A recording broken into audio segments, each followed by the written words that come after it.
ठीक है, क्या लाइन नहीं मारता। लाइन कहाँ से मारेगा? जो भी डीसी करंट होता है ना बहुत कम लाइन मारता है, और जो सूखा रहता है बहुत कम लाइन मारता है। ठीक है, करंट नहीं मार, लाइन मारना नहीं होता, करंट नहीं मारता है। तो सौर ऊर्जा को विद्युत ऊर्जा में कौन बदलता है? सौर सेल। याद रखिएगा, सौर ऊर्जा को विद्युत में बदलेगा कौन? सौर सेल। याद रखिएगा, क्या याद रखिएगा कि सौर ऊर्जा को विद्युत ऊर्जा में बदलता है कौन? सौर सेल। और सौर सेल में एक चीज पाया जाता है, आपको बताया था, सिलिका पाया जाता है ना, सिलिकॉन। सौर सेल में क्या पाया जाता है? सिलिकॉन। सिलिकॉन, ये भी फेमस क्वेश्चन है। ये सौर सेल में किस धातु का उपयोग किया जाता है? तो किसका? सिलिकॉन का। आगे बढ़े। निम्नलिखित में से कौन प्रबल क्षारक, प्रबल क्षारक यानी powerful base, NaOH, COH, NH4OH या MgOH, कौन होगा? NaOH सबसे पावरफुल है क्षार में। ठीक है, सबसे ज्यादा पावर है NaOH। नमक का सूत्र पता है क्या होता है? NaCl, sodium chloride.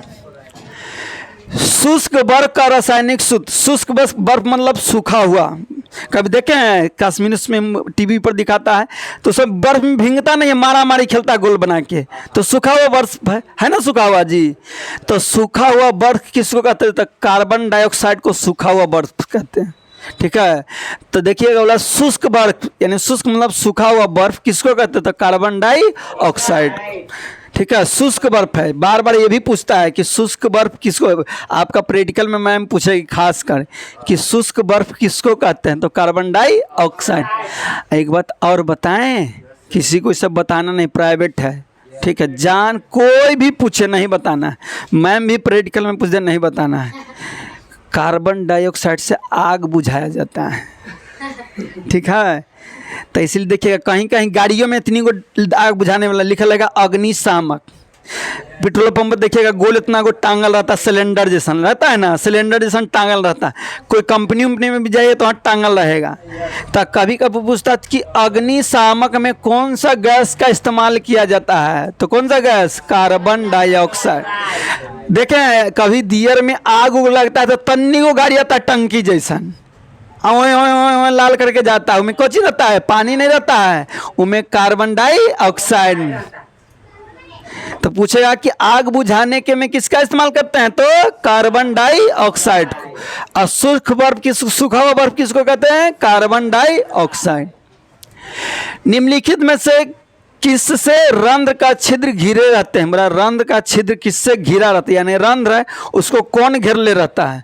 रंध्र को कौन घेर ले रहता है? क्यूटिकल्स, गार्ड कोशिका, बात रंध्र, यानी में से कौन रहता है? क्या? गार्ड कोशिका। गार्ड कोशिका नाम है गार्ड कोशिका, यानी रंध्र को गार्डिंग करता है, सुरक्षा देता है। तो रंध्र को कौन घेर ले रहता है? गार्ड कोशिका। रंध्र को कौन घेर ले रहता है? गार्ड कोशिका। याद रखिएगा, रंध्र को कौन घेरता है? गार्ड कोशिका। कोई दिक्कत? कौन सी गैस श्वसन क्रिया में मुक्त होता है, यानी हम लोग सांस लेते हैं तो ऑक्सीजन जाता है, और कौन सा गैस को छोड़ना, मुक्त करना मतलब गैस को छोड़ना। तो लेते हैं कौन सा? लेते हैं कौन सा? छोड़ते हैं कौन सा? तो यहाँ पूछा है कौन सी गैस श्वसन क्रिया में मुक्त होती, मुक्त मतलब छोड़ते, तो कौन सा गैस छोड़ते हैं? कौन सा? Carbon dioxide. कौन सा गैस को छोड़ते हैं? Carbon dioxide. अब पेड़ पौधा के बारे में पता है, दिन में वो कुछ और लेता है, रात में कुछ और। दिन में पेड़ पौधा क्या लेता है? कार्बन डाइऑक्साइड लेगा और ऑक्सीजन छोड़ेगा। दिन में सूरज मामा रहेंगे तो ऑक्सीजन लेगा, कार्बन डाइऑक्साइड लेगा और ऑक्सीजन छोड़े। और जैसा ही रात हो जाएगा तो वो भी ऑक्सीजन लेगा, हम लोग जैसा कार्बन डाइऑक्साइड छोड़ेगा। इसलिए बोला जाता है कि कभी भी रात में पेड़ के नीचे नहीं सोना चाहिए, नहीं तो आपको मृत्यु हो सकता है। काहे? कार्बन डाइऑक्साइड ज़्यादा हो जाएगा तो आपको सांस लेने में प्रॉब्लम हो जाएगा। एक कहानी बहुत पहले हम लोग बच्चा थे तो सुने थे कि ऐसे ठंडा के दिन है ना, तो पहले घर कैसा रहता था बउआ? मसल्स मारेंगे तो तुरंत मसल्स निकल जाएगा एक। ठीक है, तुम्हारे पास 6 पैक है तो हमारे पास फैमिली पैक है। तो परिवार ज़्यादा कि 6 गो ज़्यादा? परिवार ज़्यादा, तो हम लोग ना ज़्यादा है जी। ऐसे वो रियलिटी कहानी क्या हुआ था, रियलिटी कहानी हुआ था क्या कि एक झोपड़ी था, ऐसी ठंडा के दिन था, ज़्यादातर झोपड़िया रहता था, ठंडा के दिन था, बोरसी बोरसी देखे हैं कभी कि नहीं, बोरसी में आग जला था, और क्या किया, बोरसी में आग जला के छोड़ दिया और सूत गया।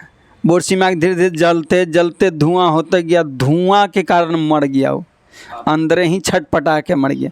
कभी धुआं में देखिएगा अकुला जाता है कि नहीं, वो भी कार्बन डाइऑक्साइड के कारण। तो कार्बन डाइऑक्साइड आपको सांस में जितना ज़्यादा जाएगा उतना कम। देखते दौड़ने से क्या होता है, शरीर में ऑक्सीजन कम होता है, दौड़िएगा, व्यायाम करिएगा या जिम करिएगा तो काहे हाँफते हैं, शरीर में ऑक्सीजन कम लेगा तो जोर जोर से सांस लेना पड़ता है कि ज़्यादा पूरा हो ऑक्सीजन, समझे कि नहीं। तो हम लोग कौन सा गैस छोड़ते हैं, कौन सा गैस लेते हैं, ठीक है। आगे, निम्न में किस रंग की प्रकाश किरण प्रकाश संश्लेषण के लिए आवश्यक ज़्यादा है, यानी कौन सा रंग में प्रकाश संश्लेषण ज़्यादा होता है, ठीक है। तो एक ट्रिक है, याद रखिएगा, लहनी, जैसे खाना, जैसे हम लोग खाना बनाते हैं तो में तेज कम बेसी होता है ना, तो सूरज पेड़ पौधा जो खाना बना रहा है तो कखनी तेज से बनाएगा खाना, स्पीड जल्दी जल्दी, कैसन रंग के प्रकाश आएगा कि जल्दी जल्दी बनाएगा, कैसन रंग के आएगा कि धीरे बनाएगा, किससे और धीरे, ठीक है। तो वही पूछा है कि कौन सा निम्न में से किस रंग की प्रकाश संश्लेषण के लिए सबसे ज़्यादा प्रभावी है, यानी सबसे ज़्यादा चाहिए, उसमें ज़्यादा होता है। तो यहाँ ट्रिक क्या, लहनी, तो सबसे ज़्यादा लाल में, सबसे ज़्यादा लाल में, यानी प्रकाश संश्लेषण सबसे ज़्यादा कहाँ होगा, लाल में, उसके बाद हरा में, उसके बाद नीला में।